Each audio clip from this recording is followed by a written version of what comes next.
ধনানি জীবিতঞ্চৈব পরার্থে প্রাজ্ঞে উৎসৃজেৎ সন্নিমিত্তং বরং ত্যাগ বিনাশে নিয়তে সতি। কে কাকে এই কথাটি বলেছিল, তার সঙ্গে সপ্রসঙ্গ কারণ বিশ্লেষণ করো। এই প্রশ্নটা চতুর্থ সেমিস্টার সংস্কৃত মাইনরের জন্য ভেরি ভেরি ইম্পর্টেন্ট। প্রশ্নটা তৈরি করে রাখছো তো? ভালো করে তৈরি করে রাখো এই প্রশ্নটা তোমাদের চতুর্থ সেমিস্টার পরীক্ষার জন্য। প্রিয় ছাত্রছাত্রী, অবশেষে নিয়ে উপস্থিত তোমাদের জন্য গ্র্যাজুয়েশনের চতুর্থ সেমিস্টার সংস্কৃত মাইনরের গুরুত্বপূর্ণ সাজেশন। হ্যাঁ, শুধুমাত্র সাজেশন নয়, তার আগে তোমাদের সঙ্গে আমি আলোচনা করে নেবো গুরুত্বপূর্ণ সিলেবাসের সঙ্গে যে গুরুত্বপূর্ণ সাজেশনটা মিলিয়ে আমি তোমাদের দিচ্ছি। মনে রাখবে, এই গুরুত্বপূর্ণ প্রশ্নগুলো তোমাদের চতুর্থ সেমিস্টার সংস্কৃত মাইনরের জন্য খুব বেশি গুরুত্বপূর্ণ। প্রত্যেকটা প্রশ্নকে তৈরি করতে হবে তোমাদের চতুর্থ সেমিস্টার পরীক্ষার জন্য। সবার আগে তোমাদের সামনে তুলে ধরি নিখুঁত সিলেবাসটা। সেই নিখুঁত সিলেবাসটা তোমরা দেখে নাও। বর্ধমান বিশ্ববিদ্যালয় চতুর্থ সেমিস্টার সংস্কৃত মাইনরের এই নিখুঁত সিলেবাসের উপর তোমাদের চতুর্থ সেমিস্টার পরীক্ষা হচ্ছে। তো এই চতুর্থ সেমিস্টার পরীক্ষার জন্য কোন প্রশ্নগুলোকে ফাইনালি তৈরি করতেই হবে সেটা তোমাদের সামনে আজকে আমি শুনিয়ে দিচ্ছি। তার সঙ্গে বলে রাখবো, যদি মনে হয় এই গুরুত্বপূর্ণ সাজেশনের পিডিএফ উত্তর তোমার প্রয়োজন, আমার দেওয়া হোয়াটসঅ্যাপ নাম্বারে তোমরা সরাসরি যোগাযোগ করতে পারো। তার পরিবর্তে সামান্য কিছু পারিশ্রমিকের পরিবর্তে তোমাদের হাতে তুলে দেবো গুরুত্বপূর্ণ নিখুঁত উত্তর পত্র। হ্যাঁ, যে প্রশ্নগুলো তোমাদের চতুর্থ সেমিস্টার সংস্কৃত মাইনরের জন্য সবচেয়ে বেশি গুরুত্বপূর্ণ, সেই প্রশ্নের পিডিএফ উত্তর তোমাদের আমি দিয়ে দেবো। সবার আগে যে গুরুত্বপূর্ণ প্রশ্নগুলো তোমাদের চতুর্থ সেমিস্টার পরীক্ষার জন্য তৈরি করতেই হবে, সেই প্রশ্নগুলোকে এক এক করে তোমাদের সামনে তুলে ধরছি। সেগুলোকে খাতায় নোট ডাউন করো এবং তৈরি করে রাখো তোমাদের চতুর্থ সেমিস্টার পরীক্ষার জন্য। সবার আগে প্রথম প্রশ্ন আমি তোমাদের জন্য বেছেছি, গল্প সাহিত্য সম্পর্কে একটি নাতি দীর্ঘ প্রবন্ধ রচনা করো। ভেরি ইম্পর্টেন্ট প্রশ্ন। এই প্রথম প্রশ্নটাই তোমাদের পরীক্ষার জন্য। 2 নম্বরের প্রশ্ন রয়েছে, নীতি শতকম পাঠ্যাংশ অনুসারে মূর্খদের বিষয়ে বর্ণিত বক্তব্যগুলি নিজের ভাষায় লেখো। এখান থেকে নেক্সট গুরুত্বপূর্ণ প্রশ্ন তোমাদের রয়েছে, নীতি শতকমে কবি যে বিদ্যার প্রশংসা করেছেন তা নিজের ভাষায় লেখো। 3টে গুরুত্বপূর্ণ প্রশ্ন দিলাম। এই 3টে গুরুত্বপূর্ণ প্রশ্নের মধ্যে যে কোনো একটি তোমাদের চতুর্থ সেমিস্টার সংস্কৃত মাইনরের জন্য আসবেই।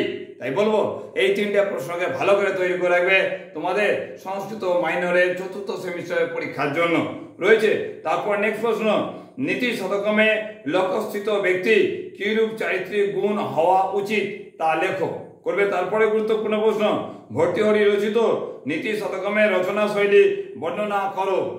এরপরে প্রশ্নটা মারাত্মক ধরনের ইম্পর্টেন্ট প্রশ্ন, পরীক্ষায় এই প্রশ্নটা আসছে বলেই বলতে হয়। তাই বলবো, ভালো করে খাতায় নোট ডাউন করে তৈরি করে রাখছো তুমি। এরপর নেক্সট প্রশ্নটা, স্বর্ণবীজ কি? ওর সঙ্গেই স্বর্ণবীজ বপন করার শর্ত কি ছিল? ওর সঙ্গেই শেষ পর্যন্ত কি হলো? অর্থাৎ স্বর্ণবীজ বপনে কার অধিকার রয়েছে সেই কথা যেমন লিখতে হবে, তেমন চতুর্থ চোর কিভাবে নিজের বুদ্ধির দ্বারা সেই স্বর্ণবীজ বপনের মাধ্যমে নিজের যে শাস্তি থেকে নিজেকে রক্ষা করলো সেই কথাটা এখানে লিখতে হবে। তারপরে গুরুত্বপূর্ণ প্রশ্ন রয়েছে, চতুর্থ চোরটি কিভাবে ধূর্ততা প্রশংসা যোগ্য হয়ে উঠলো? উত্তরটা প্রায় একই রয়েছে আগের প্রশ্ন আর এখন যে প্রশ্ন বললাম, এই দুটো প্রশ্নের উত্তর প্রায় একই রয়েছে। তাই যে কোনো একটি যদি তৈরি করে রাখো, অন্যটিও সহজ হয়ে যাবে তোমাদের চতুর্থ সেমিস্টার সংস্কৃত মাইনরের পরীক্ষার জন্য করবে। তারপরে গুরুত্বপূর্ণ প্রশ্ন, ব্রাহ্মণ কর্কটকায়া গ্রন্থটির বিষয়বস্তু বর্ণনা করো। ভেরি ভেরি ইম্পর্টেন্ট প্রশ্ন।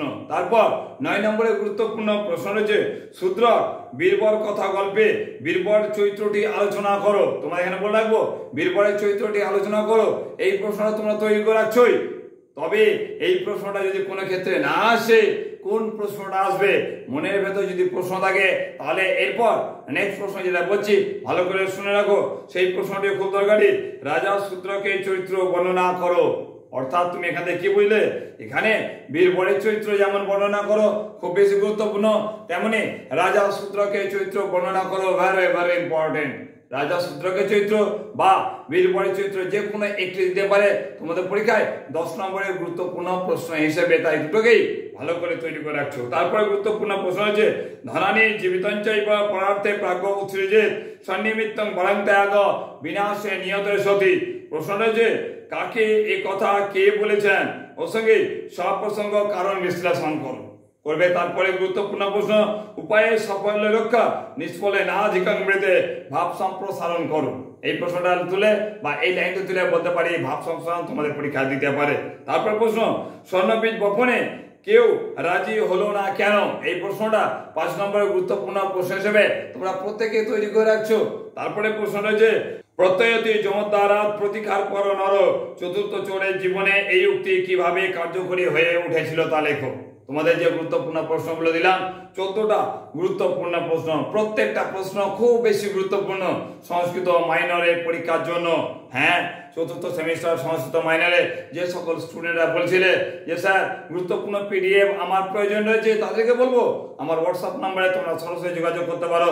তার পরিবর্তে তোমাদের হাতে তুলে দেবো চতুর্থ সেমিস্টার সংস্কৃত মাইনরের গুরুত্বপূর্ণ নিখুঁত প্রশ্নোত্তরের পিডিএফ। সামান্য কিছু পারিশ্রমিকের পরিবর্তে তোমরা এই গুরুত্বপূর্ণ প্রশ্নের উত্তরগুলো যেমন পেয়ে যাচ্ছ তেমনি তৈরি করে রাখছো তোমাদের চতুর্থ সেমিস্টার পরীক্ষার জন্য। খুব শীঘ্রই তোমাদের সঙ্গে নেক্সট কোনো গুরুত্বপূর্ণ আলোচনায় আবার দেখা হচ্ছে। ভালো থেকো, ভালো করে পরীক্ষার প্রস্তুতি নাও। এখনকার জন্য টাটা।